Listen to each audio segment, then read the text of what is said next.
twongeye kubasuhuza inshuti za Smart TV nk'uko mu biganiro byacu bigendanye n'uburezi bigendanye n'ubuzima bwa muntu twababwiye ko tuzajya tubagezaho ibiganiro binyuranye imitekerereze y'umwana imikurire ye, ariko by'umwihariko uyu munsi tugiye kubagezaho umwana w'imyaka 3 uzi kuririmba indirimbo yubahiriza igihugu.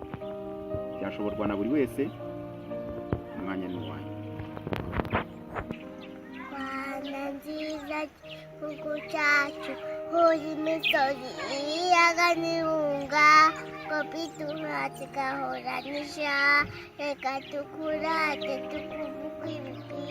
tuhuje hamwe twese abanyarwanda, ko watubyaye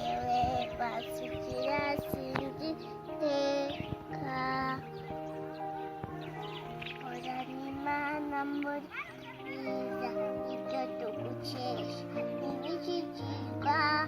umuco dusa nikaturanga, ururimi rwacu kaduhuza, ubwenge umutima amaboko yacu, ntigukunda zeri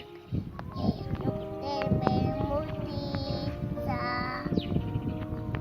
abakurambere w'intwari bitanze batizigama, baraguhanga bamukombe,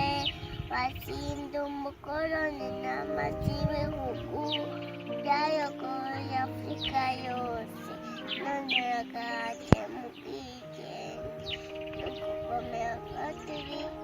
twese. Komeza imihigo Rwanda dukunda, biga dukize kukwitangira,